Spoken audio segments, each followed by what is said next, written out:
మహోన్నతుడు, మహాగణుడు, సర్వాధికారి, సజీవుడు, యుగ యుగములకు దేవుడు, ఆకాశం నా సింహాసనం, భూమి నా పాదపీఠం అని సెలవిచ్చిన గనుడైన యేసుక్రీస్తు నామంలో హృదయపూర్వక వందనాలు.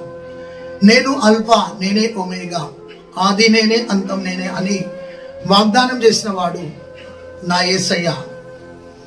ఆదిలో వాక్యమై కృపా సత్య సంపునిగా శరీరధారిగా మన మధ్యలో సంచరిస్తున్న పరిశుద్ధాత్మునిగా మనతో ఉన్న మన గొప్ప దేవుడు యేసు ప్రభు. ఆ యేసయ్య ఈరోజు నీతో మాట్లాడడానికి ఇష్టపడుతున్నాడు. నీ ప్రేమలో మార్పు లేదు. ఈరోజు అంశం, ఆత్మీయులారా, మనుషులు కొంతకాలం ప్రేమిస్తారు, కొంతకాలం ద్వేషిస్తారు. అన్నిటిని బట్టి ప్రేమిస్తారు, కొన్నిటిని బట్టి దూషిస్తారు. కొందరు అందాన్ని ప్రేమిస్తారు, కొందరు ఆస్తులను ప్రేమిస్తారు, కొందరు చదువును ప్రేమిస్తారు, కొందరు కలర్ను ప్రేమిస్తారు, కొందరు క్యాస్ట్ను ప్రేమిస్తారు. నానా రకాలైన ప్రేమలు ఈ లోకంలో ఉన్నాయి. ఆత్మీయులారా, ఎరాస్ శరీర సంబంధమైన ప్రేమలు, స్టోర్జ్ లావాదేవీల మధ్యలో నడిచే ప్రేమలు, ఫిలియా భావోద్రేకాల మధ్యలో నడిచే ప్రేమలు, అగాపే దైవికమైన శాశ్వతమైన ప్రేమ, కల్వరి ప్రేమ, ఎడబాయిన ప్రేమ, పరిపూర్ణమైన ప్రేమ, పరిశుద్ధమైన ప్రేమ, కలువరి ప్రేమ, రక్తాన్ని కార్చిన ప్రేమ, మరణించిన ప్రేమ, తిరిగి లేచిన ప్రేమ, నా యేసయ్య ప్రేమ, శాశ్వతమైన ప్రేమ, అన్లిమిటెడ్ లవ్, తరిగిపోనిది ప్రేమ, ఆ గొప్ప ప్రేమ, కలువరిలో నీ కోసం యాగమైన ప్రేమ. ఆ ప్రేమ నువ్వు ఏ స్థితిలో ఉన్నప్పుడు నీ దగ్గరికి వచ్చినా మర్చిపోవు. ఆత్మీయులారా, ఈరోజు నీ ప్రేమలో మార్పు లేదు అన్న అంశం ద్వారా ప్రభు నీతో మాట్లాడడానికి ఇష్టపడుతున్నాడు. ఇశ్రాయేల్ ప్రజలను 430 సంవత్సరాలు అరణ్యంలో ఉన్నారు, బంధకంలో ఉన్నారు, బానిసత్వంలో ఉన్నారు, దాసుల గృహంలో ఉన్నారు. ఫరో యొక్క బానిస సంఖ్యల నుండి తండ్రి అయిన దేవుడు మోషేతో మాట్లాడి, మోషేకు స్వరం వినిపించి, మోషేను ఫరో దగ్గరికి పంపించి ఆ 430 సంవత్సరాల బంధకాలలో ఉన్న వారిని పరిశుద్ధాత్మ దేవుడు, నా యేసయ్య, నా తండ్రి అయిన దేవుడు వారిని విడిపించినాడు. దేవునికి స్తోత్రం. విడిపించి 40 సంవత్సరాలు అరణ్యంలో అద్భుతాలు గుండా తన మహాకృప ద్వారా ఎండ తగలకుండా నీడలో మేఘము కింద బండగా వెంబడించి మధుర జలముల నుంచి మన్నాను కురిపించి 10 అద్భుతాలు గుండా మహోన్నతుడైన దేవుడు నడిపించినాడు. అయితే వారు చాలాసార్లు ప్రభును విసికించినారు, చాలాసార్లు ప్రభును వారు దూరంగా, ప్రభుకు దూరంగా జీవించినారు, సనిగినారు. అయితే ఆత్మీయులారా, నీ ప్రేమలో మార్పు లేదు. వాగ్దానం చేసిన వాడు నమ్మదగిన వాడు, అబ్రహాము, ఇస్సాకు, యాకోబుల దేవుడును అని అబ్రహాంతో వాగ్దానం చేశాడు. నీ సంతతిని నేను దీవిస్తాను అని వాగ్దానం చేస్తున్నాడు. అయితే వాగ్దానం చేసిన వాడు నమ్మదగిన వాడు. ఆ వాగ్దానంలో ప్రేమ ఉన్నది, ఆ ప్రేమలో మార్పు లేదు, ఆ ప్రేమలో త్యాగం ఉంది, ఆ ప్రేమ శక్తి కలిగిన ప్రేమ. దేవునికి స్తోత్రం. ఆ ప్రేమ నువ్వు బలహీనంగా ఉన్న నిన్ను ప్రేమించేది, భక్తిహీనంగా ఉన్న ప్రేమించేది, దూరస్తునిగా ఉన్న ప్రేమించేది, శత్రువులుగా ఉన్న నిన్ను ప్రేమించిన ప్రేమ ఈ లోకంలో యేసు క్రీస్తు ప్రేమ. అయితే ఆత్మీయులారా, ఇర్మియా గ్రంథంలో నుండి 7 విషయాలు పరిశుద్ధాత్మ దేవుడు నీతో మాట్లాడడానికి ఇష్టపడుతున్నాడు. అద్భుతమైన సందేశం. దేవునికి స్తోత్రం కలుగును గాక. ఇర్మియాతో దేవుడు మాట్లాడాడు. ఇర్మియా తల్లి గర్భంలో ఉన్నప్పుడు, పిండముగా ఉన్నప్పుడు, నేను నిన్ను ప్రతిష్ఠించుకున్నాను జనములకు ప్రవక్తగా, కట్టుటకు, నాటుటకు, పెళ్లగించుటకు నేను నా మాటలు నీ నోటిలో పెట్టి ఉన్నాను. నేను బాలుడ నాన్నకు, నేను నీ నాలుకను ముట్టి నేను నీతో మాట్లాడించబోతున్నాను అన్నాడు. అప్పుడు ఇర్మియా బలము తెచ్చుకున్నాడు, వెళ్ళి ఇశ్రాయేలు ప్రజల మధ్యలో సేవ చేసినాడు. చాలా కష్టం, చాలా నష్టం, చాలా బాధ, చాలా దుఃఖం.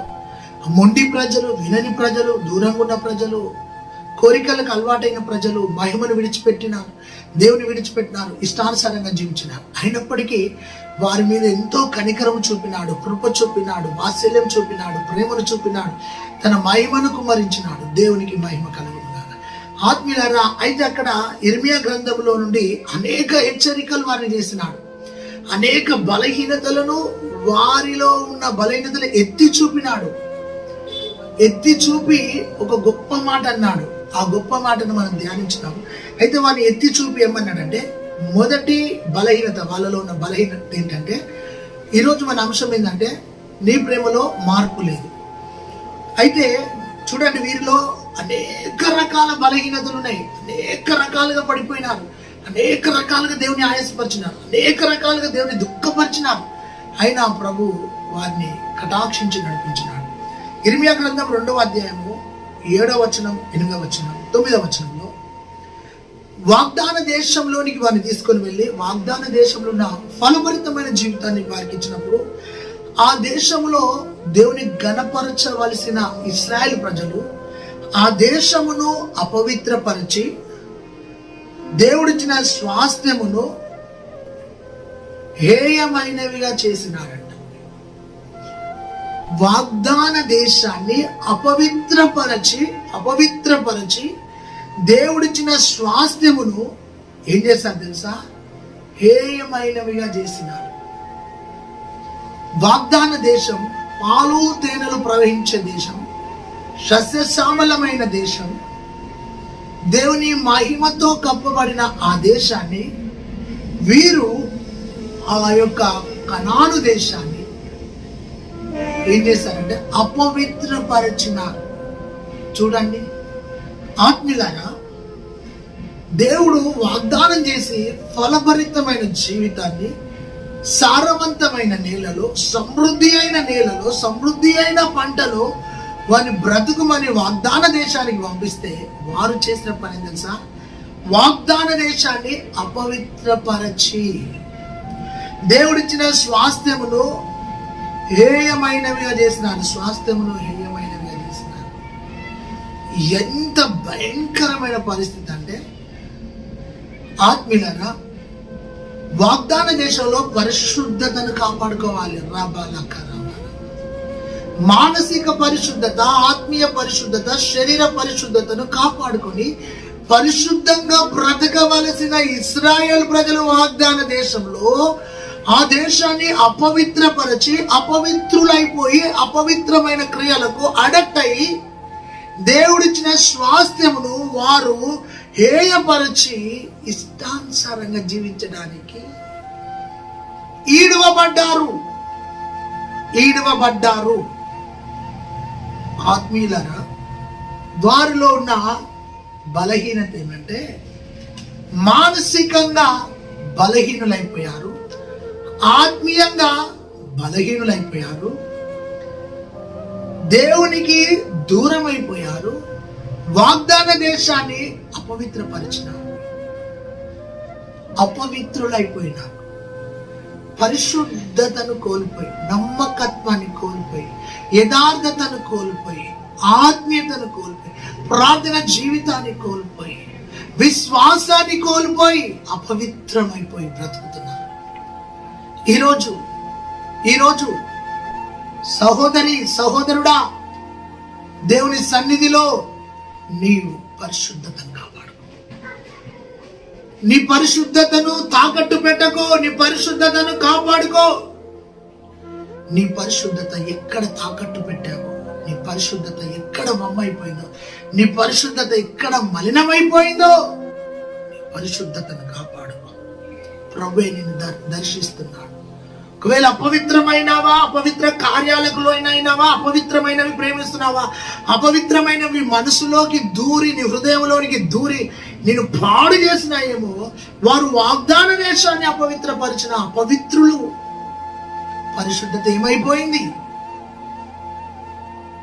పోయింది వారిలోకి వెళ్ళి. నీ క్రైస్తవ జీవితంలో నీ బలము పరిశుద్ధత, నీ బలము సాక్ష్యము, నీ బలము నీతి, నీ బలము యథార్థత, నీ బలము నమ్మకత్వం. దేవునికి స్తోత్రం, హల్లెలూయా.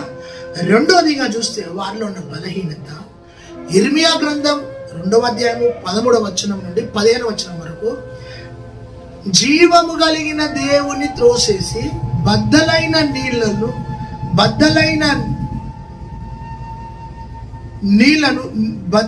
వాటిని, నీళ్లు నిలువని వాటిని, తొట్లను తొలగించుకొని దేవునికి దూరమైన. చూడండి, బద్దలై నీళ్లు నిలువని తొట్లను తొలగించుకున్నారు.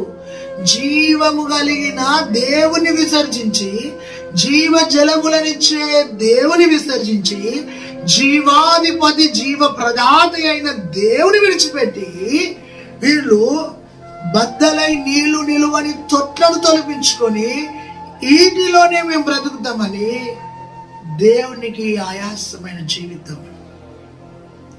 చూడండి ఆత్మీయులారా, ఆలోచించండి. నీళ్లు నిలువని తొట్లను తొలగించుకొని ఇవే మాకు జీవం, ఇవే త్రాగి బ్రతుకుతాం. జీవాధిపతి అయిన దేవుడు జీవ జలము అని వాగ్దానం చేసిన వాడు, జీవ ఆహారం అని వాగ్దానం చేసిన వాడు, జీవమును నేనే పునరుత్థానమును నేనే అని వాగ్దానం చేసిన జీవము కలిగిన దేవుని విసర్జించి నీళ్లు నిలువని తొట్లను తొలగించుకొని వాటిని ఆశ్రయించినారు. ఆత్మీయులారా, జీవము కలిగిన దేవుడు వారిని విడిపించి బానిసత్వంలో నుండి, కనాను యాత్రల నుండి బయటికి తీసుకొచ్చి వాగ్దాన దేశంలో నిలబెడితే నీళ్లు నిలువని తొట్లను తొలగించుకొని వాటిని ఆశ్రయించినారు. ఈ రోజున జీవజలముల ఊట అయిన దేవుడు నీతో మాట్లాడుతున్నాడు. హాగరు నెట్టివేయబడ్డప్పుడు, అరణ్యంలో ఉన్నప్పుడు, అంగలారుస్తున్నప్పుడు హాగరు కనుల ఎదుట నీళ్ల ఊట కనబడ్డది. Praise the lord. ఆ నీళ్ల ఊటలో ఉన్న నీళ్లను త్రాగి తిత్తిలో నింపుకున్నది. అక్కడ దేవుడు ఇష్మాయిల్ను ఆశీర్వదించెను. ఆత్మీయంగా ప్రభు నీతో మాట్లాడుతున్నాడు. జీవజలముల ఊట అయిన యేసయ్య నీతో మాట్లాడుతున్నాడు. నేనిచ్చు నీళ్లు తాగుతా ఇక ఎన్నడూ దప్పికొనవు. అయితే నేను నీకు నీళ్ళు ఇవ్వాలంటే నీ వెళ్ళి నీ పెనిమిటిని పట్టుకొని రమ్మన్నప్పుడు ఆమె కుండను విడిచిపెట్టి జీవజలముల దేవుని తన హృదయములోనికి తీసుకొని పాప హృదయము, పంకిల హృదయము, పాడైన హృదయము, రోత హృదయము, పాత హృదయము, పాపపు హృదయాన్ని కడుక్కొని ఆ జీవజలముల ఊట అయిన ప్రభును తనలో నింపుకొని వెళ్ళి లోకానికి సువార్త చెప్పి వారందరినీ జీవజలముల ఊట అయిన యేసు ప్రభు దగ్గరికి నడిపించింది.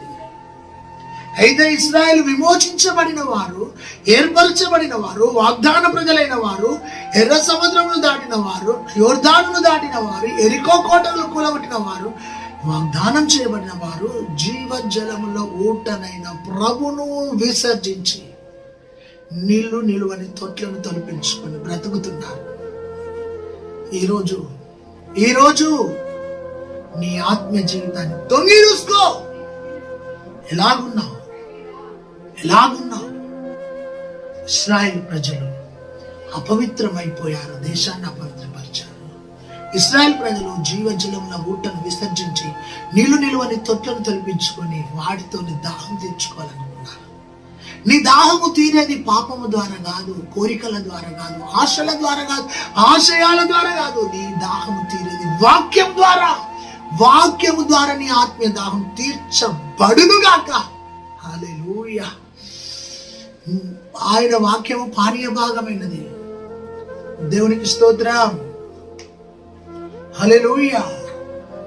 మూడో బలహీనత ఇశ్రాయేలులో ఇర్మియా గ్రంథంలో 2వ అధ్యాయం, ఇర్మియా గ్రంథం 2వ అధ్యాయము 18-19 వచనంలో యెహోవాను విసర్జించి జీవము కలిగిన యెహోవాను, ఆది అంతం, మొదటివాడు కడపటివాడు, నిన్న నేడు రేపు ఏకరీతిగా ఉన్నాడు, ఆదిలో వాక్యమైన వాడు, ఆ వాక్యమే శరీరధారిగా కృపాసత్య సంపూర్ణిగా వచ్చి ఆత్మస్వరూపిగా సంచరిస్తున్న ఆ యెహోవా దేవుని వారు విసర్జించి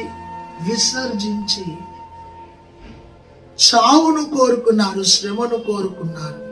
చూడండి, చావనైనా చేస్తాం, శ్రమలైనా అనుభవిస్తాం, దేవుడు మాకు వద్దు. యెహోవా అంటే ఉన్నవాడు అనువాడు. ఆ మహిమా స్వరూపి అయిన దేవుణ్ణి విసర్జించినారంట. చూడు సహోదరుడా, సహోదరి, ప్రభువే నీతో మాట్లాడుతున్నాడు. లోకాన్ని విసర్జించి, పాపాన్ని విసర్జించి, ఆశలను విసర్జించి, ఆశలను, కోరికలను విసర్జించి దేవుణ్ణి ధరించుకొని దేవునితో బ్రతకవలసిన ఈ ప్రజలు ఏం చేస్తున్నారు తెలుసా? యెహోవాను విసర్జించినారంట. సిగ్గుమాలిన పని చేశారు. చాలా బాధ. దేవుని విసర్జిస్తే శ్రమల కొలిమిలో పడతావు బిడ్డ. ఆదివారము మందిరానికి వెళ్ళవలసిన నీవు ఆదివారం తుచ్చమైన పనులకు వెళుతున్నా నీ జీవితం డేంజర్ జోన్ లో ఉందని గుర్తుపెట్టుకో. నువ్వు అనుకుంటున్నావు, జాగ్రత్త. 6 దినములు శ్రమపడి పనిచేయి, 7వ దినము పాత నిబంధన ప్రకారం విశ్రాంతి దినము. దేవుని బిడ్డ, క్రొత్త నిబంధన ప్రకారం అది పునరుత్థాన దినం. పునరుత్థాన దినములో ఆయనను ఆత్మతో సత్యంతో ఆరాధించమని దేవుని వాగ్దానం సెలవిస్తే నువ్వు 6వ దినం పనిచేస్తావు, 7వ దినం కూడా పనిచేస్తున్నావు అంటే నువ్వు ప్రస్తుతం డేంజర్ జోన్ లో ఉన్నావు, డెడ్ లైన్ లో ఉన్నావు. ఒక్కసారి టప్ అంటావు, గుర్తుపెట్టుకో. వద్దు, మారు మనసు పొందు. 7వ దినం పునరుత్థాన దినం, దేవుని దినం, పరిశుద్ధ దినం, ఆరాధించే దినం, దేవుని కలుసుకునే దినం, నీ హృదయంతో దేవుని ఆరాధించే దినం. యెహోవాను విసర్జించి చావు రేవుకు పోయినారు. చూడండి ఎంత బాధకరమైన విషయం. జీవము గల దేవుని విసర్జించి చావును కోరుకున్నారు, శ్రమను కోరుకున్నారు, కన్నీళ్లను కోరుకున్నారు, దుఃఖాన్ని కోరుకున్నారు, ఓటమిని కోరుకున్నారు, దౌర్భాగ్యపు జీవితంలో వెళ్ళిపోయారు. దేవుని విసర్జిస్తావా? దేవుని దూరం చేస్తావా? దేవునికి దూరంగా ఉంటావా? ఆఫ్టర్ ఆల్ నీ పని కోసం, ఆఫ్టర్ ఆల్ ఒక కూలి కోసం, ఆఫ్టర్ ఆల్ ఒక జీతం, ఒక 1000 రూపాయలు ఇస్తే కావచ్చు ఆదివారం. నీ ఆత్మీయ జీవితాన్ని తాకట్టు పెడుతున్నావు, నీ భక్తిని తాకట్టు పెడుతున్నావు, నీ పరిశుద్ధతను తాకట్టు పెట్టి దేవునికి దూరమై నీవు దేవుని విసర్జించి ఏం సంపాదిస్తావు? నీ సంపాదన చినిగిపోయిన సంచిలో వేసినట్టుగా చివరికి నీ సంపాదన లోకం అనుభవిస్తారు. జాగ్రత్త, ఆలోచించు. 3వది, యెహోవాను జీవము గల దేవుని విసర్జించి చావు కూరల్లోకి వెళ్ళిపోయారు, కన్నీటి బ్రతుకులోకి వెళ్ళిపోయారు, దుఃఖకరమైన జీవితానికి వెళ్ళిపోయారు. ఈ రోజున ఇలాంటి బలహీనతలు ఇశ్రాయేల్ ప్రజల్లో ఉన్నాయి. అయినా ఇశ్రాయేల్ ప్రజలను ఆయన మరువలే, ఆయన విడువలే, ఆయన ఎడబాయలే. ఆయన వారి వెంబడే ఉన్నాడు. Praise the Lord. వారితోనే ఉన్నాడు. Praise the Lord. వారు ఏ రోజు విసర్జించలే. ఆత్మీయంగా అది మార్పు లేని ప్రేమ. అది దేవుని స్తోత్రం. మాట తప్పని ప్రేమ. అది విడువని ప్రేమ, ఎడబాయని ప్రేమ, నిన్ను కోరుకున్న ప్రేమ, నిన్ను అరచేతిలో చెక్కుకున్న ప్రేమ, నీ కోసం కలవరి శిలువలో యాగమైన ప్రేమ, 1 - 40 దెబ్బలు నీ కోసం కొరడా దెబ్బలు భరించిన ప్రేమ, ముళ్ళ కిరీటం ధరించిన ప్రేమ, శిలలతో ఆకాశాన్ని భూమికి మధ్యలో వేలాడిన ప్రేమ, మరణించిన ప్రేమ, మరణాన్ని తిరిగి లేచిన ప్రేమ. నా ప్రేమ, నా యేసయ్య ప్రేమ. అంత ప్రేమ వారి మీద ఉంటే వారు విసర్జిస్తున్నారంట. 4వది ఆత్మీయులారా, ఇర్మియా గ్రంథం 2వ అధ్యాయం 21వ వచనంలో వారు మంచి ఆత్మీయ ఫలభరితమైన ద్రాక్ష తోటగా ఉండవలసిన వీరు ఇలా మారిపోయారంటే జాతిహీనపు ద్రాక్ష చెట్ల వలె. ఇది హీనమైన ద్రాక్షవల్లి వలె భ్రష్టమైపోయినారు. అంతేకాదు, వారు జాతిహీనపు ద్రాక్షవల్లి వలె భ్రష్టులైపోయి, చేదైపోయి, మారగా మారిపోయి భయంకరమైన భ్రష్టత్వం నుండి పాపపు మరకలతో బ్రతుకుతున్నప్పుడు వాక్యం అనే సబ్బును వారికి ఇస్తే వారి దోషములు కూడా సరిగా కడుక్కోలేదు, వారి పాపాలను కడుక్కోలేదు, పడిపోయినారని వారు. అంతేకాదు, వీళ్ళు జాతిహీనపు ద్రాక్ష వల్ల భ్రష్టులైపోతే దేవుడు మీ మరకలు కడుక్కోండి, మీ హృదయాలను కడుక్కోండి, మీ వస్త్రాలను కడుక్కోండి, మీ యొక్క దోషాలను కడుక్కోండి, పాపాలను కడుక్కోమని సబ్బుగా వారితో ఇచ్చి కడుక్కోండి అయ్యా అంటే వారి మలినం కడగబడలేదంట. పైపైన కడుక్కొని, పైపైన రుద్దుకొని, పైపైన ముస్తాబయి, లోపట పాపం బయట భక్తి, లోపట లోకం పైకి భక్తి, లోపట క్రియలు పాపపు క్రియలు, పైకి పాన్స్ పరిశుద్ధత, స్నోస్ కొట్టుకోవడం, లోపట వాసన లోపట, బయట వాసన బయట. వారికి సబ్బిస్తే వారు వారి దోషములను కడుక్కోలేకపోయారంట. ఎందుకు తెలుసా? అవి కరుడుగట్టిన పాపాలు.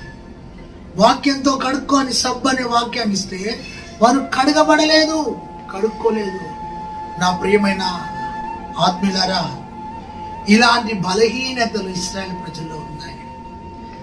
దేశాన్ని అపవిత్రపరిచినారు, స్వాస్థాన్ని హేయపరిచినారు. జీవజలముల ఊటనైన దేవుని విసర్జించి బద్దలై నీళ్లు నిల్వని తొట్లను కొలిపించుకొని ఆ నీళ్లే శాశ్వతం అనుకొని భ్రమలో బ్రతికినారు. మూడోది, యెహోవాను విసర్జించి చావు రేవులో శ్రమల కొలిమిలో బ్రతికి పాడైపోయినారు. నాలుగోది, జాతిహీనపు ద్రాక్షవల్లి వల్ల భ్రష్టులైపోయినప్పుడు దేవుడు సబ్బును ఇచ్చి కడుక్కోండయ్యా బాబంటే పైపైన దోషాలు, పైపైన పాపాలు కడుక్కొని పాపపు డాగులతో బ్రతికిన వారు. ఈరోజు నా అంశం ఏమిటో తెలుసా? నీ ప్రేమలో మార్పు లేదు. ఇంత మలినమైన, ఇంత పాడైపోయినా తన ప్రేమ వారి మీద వెల్లడిపరిచినాడు. వారి మీద తన ప్రేమ అపారమైనది.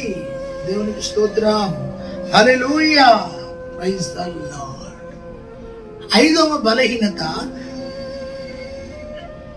ఇర్మియా గ్రంథం 2వ అధ్యాయము 2వ వచనం 5వ వచనంలో, వ్యర్థులై దూరమైపోయి వారు ఏం చేశారు తెలుసా? భయంకరంగా వైవాహిక దేవుని ప్రేమను మరిచిపోయి, వ్యర్థులైపోయి దేవుని యొక్క ప్రేమను మర్చిపోయి, మొదటి ప్రేమను మర్చిపోయి, తొలిటి దినాలలో దేవుడు పంచిన ప్రేమను మర్చిపోయి లోకమైన ప్రేమకు అడిక్ట్ అయి, భ్రమ అనే ప్రేమకు అడిక్ట్ అయి, లస్ట్ అన్న ప్రేమకు అడిక్ట్ అయి వారు వ్యర్థులైపోయి దూరమైపోయారంట. వ్యర్థుడు అని ఏమన్నా తెలుసా? అన్ని కోల్పోయినోడిని వ్యర్థుడు అంటారు. పాడైపోయినోడు అంటే ఏంటో తెలుసా? తనలో ఉన్న మంచి క్వాలిటీస్, లక్షణాలను కోల్పోయినోడిని పాడైపోయినోడా అంటారు. అన్ని పోగొట్టుకున్నారు, వ్యర్థులైపోయారు. అంటే దేనికి పనికి రాని జీవితంలోనికి వెళ్ళిపోయారు. దేనికి పనికి రాని జీవితం. అయితే వైవాహిక ప్రేమను వారు మర్చిపోయి, ఆ అపరూపమైన ప్రేమను మర్చిపోయి, ఆ ఉన్నతమైన ప్రేమను మర్చిపోయి, ఆయన యొక్క అమితమైన ప్రేమను మర్చిపోయి, ఆ ప్రేమను కాళ్ళగాన్ని, ఆ ప్రేమను త్రోసివేసి లోకానుసారమైన ప్రేమకు అడక్ట్ అయిపోయారు. చూడండి, దైవికమైన ప్రేమను వద్దన్నారండి. జీవితాలను ప్రభావితం చేసే ప్రేమను కాళ్ళదని వెళ్ళిపోతున్నారు. చూడండి, ఈ రోజున చాలా మంది ఆత్మీయ జీవితంలో దేవుని ప్రేమను పక్కకు పెట్టి లోకానుసారమైన ప్రేమ, శిలువ ప్రేమను పక్కకు పెట్టి చీకటిలో ఉన్న ప్రేమ, పరిశుద్ధమైన ప్రేమను పక్కకు పెట్టి పాపములో ఉన్న ప్రేమ, అలాంటి ప్రేమలను కోరుకొని జీవితాలను పతనము చేసుకునే వారు ఎందరో ఉన్నారే. నువ్వు ఏ ప్రేమను తోసేస్తున్నావు? ఏ ప్రేమను విసర్జిస్తున్నావు? దైవికమైన ప్రేమ. వ్యర్థులైపోయారు, దూరమైపోయారు. ఎప్పుడైతే ఒక వ్యక్తి దేవునికి దూరం అవుతాడో ఆ వ్యక్తి భ్రష్టుడైపోతాడు. ఎప్పుడైతే దేవునికి దూరం అవుతాడో అతడు పాడైపోతాడు, పతనమైపోతాడు, ఆత్మను కోల్పోతాడు, పరిశుద్ధతను కోల్పోతాడు, నీతిని కోల్పోతాడు, భక్తిని కోల్పోతాడు, యథార్థతను కోల్పోతాడు, మహిమను కోల్పోతాడు, తనకున్న సమస్తమును కోల్పోతాడు. ఈరోజు దూరంగా ఉన్నావా? దగ్గరికి రా. సంఘానికి దూరంగా, సేవకునికి దూరంగా, వాక్యానికి దూరంగా, సహవాసానికి దూరంగా, ప్రార్థనకు దూరంగా, సాక్ష్యం ఇచ్చే విషయంలో దూరంగా ఉంటూ నీ జీవితాన్ని పాడు చేసుకుంటున్నావు. నా దగ్గరికి నా ప్రభు నీతో సూటిగా మాట్లాడుతున్నాడు. దేవునికి స్తోత్రం కలుగునుగాక. ఇలాంటి బలహీనతలు ఇశ్రాయేలు జీవితంలో ఉన్నాయండి. అయినా ఓపికతో నా ప్రభు, కనికరపూర్ణుడైన నా ప్రభు, కృప చూపుతున్న నా ప్రభు, విడువనని వాగ్దానం చేసిన నా ప్రభు, ఎడబాయనని వాగ్దానం చేసిన ప్రభు, ఇంత దేవుని ఆయాసపరిచిన నీ ప్రేమలో మార్పు లేదయ్యా. నీ ప్రేమలో స్వార్థం లేదయ్యా. నిస్వార్థమైన ప్రేమ ప్రభు అనేది, నిష్కలంకమైన ప్రేమ, రక్తము గార్చిన ప్రేమ, పాపిని కోరిన ప్రేమ, పాపిని పరిశుద్ధపరిచిన ప్రేమ, పాపికి రక్షణనిచ్చిన ప్రేమ, పాపిని కౌగిలించుకున్న ప్రేమ. నీ ప్రేమ హల్లెలూయా. అపారమైన అంతులేని అవధులు లేని ఇళ్ళలు లేని ఆ ప్రేమతో ఇశ్రాయేలు ప్రజలను హక్కున చేర్చుకున్నాడు. దేవునికి స్తోత్రం. 6వ విషయాన్ని చూస్తే, వాళ్ళను పెళ్ళగించుటకు, గద్దించుటకు, కట్టుటకు, నాటుటకు నీ నోటిలో నా మాటలు పెట్టానంటే వాళ్ళని సరిచేస్తున్నాడు. ఇవన్నీ ఉన్నాయి మీలో అని యిర్మీయా పోయి వారితో మాట్లాడుతున్నాడు. ఏం మాట్లాడుతున్నాడు అంటే 6వ విషయము యిర్మీయా గ్రంథం 2వ అధ్యాయం 25వ వచనంలో, వారు అన్యజనులను మోహించి దారి తప్పిపోయినారంట. అన్యజనులను మోహించి. చూడండి, మోహం వచ్చేసింది. శరీర కోరికలను తృప్తిపరచుకోవడానికి అన్యజనులతో సహవాసం చేసి అన్యజనులతో కలిసిపోతున్నారంట. నీ భక్తి ఏది, నీ పరిశుద్ధత ఏది, నీ నీతి ఏది, నీ యథార్థత ఏది, నీ యొక్క సమర్పణ ఏది, నీ వైరాగ్యం ఏది, నీ మంటేది, నీ ఉజ్జీవం ఏది? శరీర క్రియలను నెరవేర్చుకోవడానికి ఈ ప్రజలు, వాగ్దాన ప్రజలు, నిబంధనలో ఉన్న ప్రజలు, రక్తంతో విమోచించబడ్డ ప్రజలు, వాగ్దాన దేశంలో అడుగుపెట్టిన ప్రజలు, వారు ఏం చేస్తారంటే తెలుసా? అన్యజనులతో మోహించి, ప్రభువా ఎంత దుర్మార్గం పని తెలుసా? శరీర సుఖానికి అలవాటై, శరీర కోరికలకు అడిక్ట్ అయి శరీరాన్ని మలినం చేసుకుంటారు. చెయ్యరాని ప్రతి పని చేస్తున్నారండి. దేవుడు ఏమంటున్నాడు తెలుసా? నువ్వెంత ఘోర పాపివైనా ఆయన సన్నిధికి వస్తే నిన్ను త్రోసివేయను అన్నాడు. ఎంత పాడైపోయినారండి. అన్యజనులతో మోహించినారంట. వారితో జీవితం కొనసాగిస్తున్నారు. దారి తప్పిపోయినారు. వారు వెంబడిపోయినారంట. మోహించి వారితో వెళ్ళిపోయినారు. చూడు, ఎటు వెళుతున్నారో, ఏం చేస్తున్నారో, ఏం తలస్తున్నారో, ఏం మాట్లాడుతున్నారో, హద్దు లేదు, పద్దు లేదు, ఆత్మీయత లేదు, ఏం లేదు. మొత్తం పాడైపోయినారండి. యేసయ్య, బురదలో పడ్డారు, రొచ్చులో పడ్డారు, పాపంలో పడ్డారు, వ్యామోహంలో పడ్డారు, కోరికలను నెరవేర్చుకుంటున్నారు. చూడండి ఎంత హీనమైన జీవితంలోనికి వెళ్ళిపోయారు. అలాంటి వాళ్ళ దగ్గరికి యిర్మీయా వెళ్ళి వారిని గద్దిస్తున్నాడు. చాలా గద్దించినాడు కానీ వారికి బుద్ధి రాలేదండి. చాలా మందిని మనం గద్దిస్తాం, వాళ్ళ బుద్ధి మార్చుకోరు. అయితే అన్యజనులతో మోహించి వారి శరీర కోరికలను నెరవేర్చుకున్నారు. ఈ కాలంలో కొందరు పురుషులను స్త్రీలను వివాహాలు చేసుకుంటున్నారు. అది గే. కొందరు ఏం చేస్తున్నారో వాళ్ళకి తెలియని పరిస్థితిలో ఉన్నారు. వారి ఆత్మీయ నేత్రాలు గుడ్డితనం కలిగజేస్తుంది. లోక అపవాదిగాడు గుడ్డితనం కలిగేస్తే వారు పాపమైన రొచ్చులో సంతోషం ఉందని వాళ్ళు పాపానికి అడిక్ట్ అయినారు. చివరిగా ఒక మాట ఏంటంటే, యిర్మీయా గ్రంథం 2వ అధ్యాయము 31వ వచనం 32వ వచనంలో, వివాహము చేసుకునే కన్యక ఆభరణములను మర్చిపోయి, అంతేకాదు పెళ్లి కుమార్తె తన వడ్డాలమును మర్చిపోయిన రీతిగా వీళ్ళు ఎన్నోసార్లంట దేవుణ్ణి మర్చిపోయి లెక్కలేని మార్లు దేవుణ్ణి ఆయాసపరిచినారంట. పెళ్లి కుమార్తె ఆభరణాలను మర్చిపోతుందండి. ఎంత బలహీనరాలైనా పెళ్లి కుమార్తె ఆ రోజు నేను ఏం వేసుకోవాలి, ఏం ధరించుకోవాలని ఆభరణాల మీద తన మనసు ఉంటుంది. కన్యక ఆభరణములను మర్చిపోయినట్టు. అంతేకాదు వాళ్ళు వడ్డాలము మర్చిపోయిన రీతిగా వారు లేఖనములను దేవుణ్ణి మర్చిపోయి లెక్కలేని సార్లు దేవునికి ఆయాసకరంగా జీవించినారు. చూడండి, అంటే ఏమిటో తెలుసా? వాళ్ళ అంతరంగ ఆత్మీయతను మర్చిపోయినారని అర్థం. అక్కడ కన్యక అంటే పరిశుద్ధురాలు. ఆ కన్యక ఆభరణములను మర్చిపోయి, వడ్డాలమును మర్చిపోయి పెళ్లిపీటల మీదకి వెళ్ళిపోయింది. ఆ విధంగా వెళ్ళిపోయిన ఒక బుద్ధిహీనురాలతో మాట చెప్తూ, మీలో ఉన్న ఆత్మీయ అలంకరణ, హృదయ అలంకరణ, ఆత్మీయ అలంకరణ, లోపల వాక్యం చేత అలంకరించబడ్డ మీ అలంకరణ కూడా మర్చిపోయి మీ యొక్క ఆత్మీయ జీవితాన్ని పాడు చేస్తున్నారే అని చెప్తున్నాడు. చెప్తామంటున్నాడే ఇక్కడ అంటున్నాడు, ఐగుప్తును మీరు ఆధారం చేసుకున్నారంట. ఇర్మియా గ్రంథం 2వ అధ్యాయం 37వ వచనంలో మీరు ఐగుప్తును ఆధారం చేసుకున్నారు. ఐగుప్తు అంటే తెలుసా? కోరికలు, ఆశలు, పాపము, చీకటి, వ్యసనము, హేయమైనవి, దుష్కార్యములైనవి ఐగుప్తును పరిపాలిస్తున్న ఆ ఐగుప్తును ఆధారం చేసుకొని, ఐగుప్తును ఆధారం చేసుకున్న దౌర్భాగ్యపు జీవితం.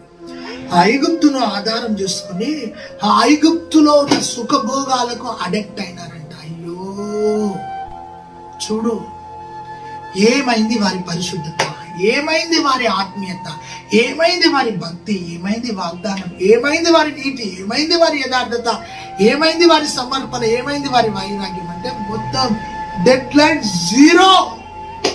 అయినప్పటికీ ఈరోజు దేవుడు ఇచ్చిన సందేశం ఏం తెలుసా? నీ ప్రేమలో మార్పు లేదు. అంత పడి చెడిపోయిన వారిని ఇర్మియా గ్రంథం 31వ అధ్యాయం 3వ వచనంలో ఏమన్నా తెలుసా? శాశ్వతమైన ప్రేమతో నేను నిన్ను ప్రేమించుతున్నాను, విడువక నీ ఎడల కృప చూపుతున్నాను. Praise the lord.